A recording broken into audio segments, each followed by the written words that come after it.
Spring is upon us. What does that do? Well, it gets us excited about pulling out our boat, getting it all shined up, tuned up, and ready to hit the lake, whether you be a fishing individual or just water sports, skiing, tubing, those kind of things. There's some things you might want to know about your watercraft coverage before you get out there. That's what we're going to be talking about today. I hope you enjoy.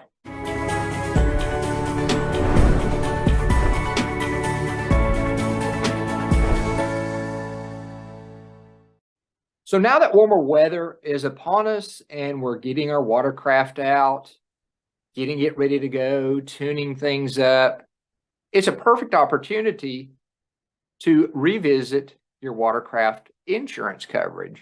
Now, there are some aspects about boat insurance and things like that that are fairly common, fairly standard.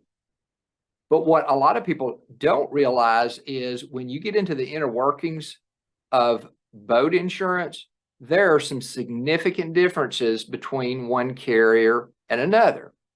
And if an individual's only focus when they go out to get that boat insurance is, I'm going to find the cheapest premium that I can get, what they may not realize is they are stripping some coverages away that either they did not want to do or they didn't even realize they could have. So your basic coverages, you know, if your boat hits something, or if you were, storm damage in a hailstorm, whatever, your boat's sent to the house, it gets beat up. All of those things are going to be under your typical boat insurance coverage. Where you get into the differences is primarily related to the power unit. So in some cases, we're dealing with an inboard motor. Other times it's an inboard outboard, and then other times it's an outboard motor. Now, with some carriers, there are endorsements that you can buy. For example, there are carriers where the footer of the motor, where the propeller and all is not covered unless you buy an endorsement.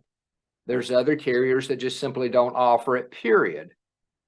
There are some carriers that will offer internal damage or internal breakdown. So not something striking it, but something internally occurring. And that can be, again, depending on the carrier. Some of them will provide that coverage for inboards and outboard motors. So if you think about that, you're thinking about something mechanical. That would be a mechanical breakdown type of coverage versus you're scooting across the lake and you hit a log that was submerged that you couldn't see, and it breaks the foot off of your motor.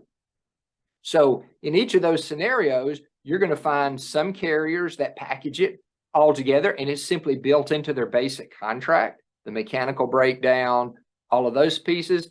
And you'll find other carriers that you have to endorse, so you have to request that coverage in order for it to be added on at an additional charge. And then you'll find some that just offer a basic plan that don't offer any of those additional coverages that oftentimes we find people are interested in.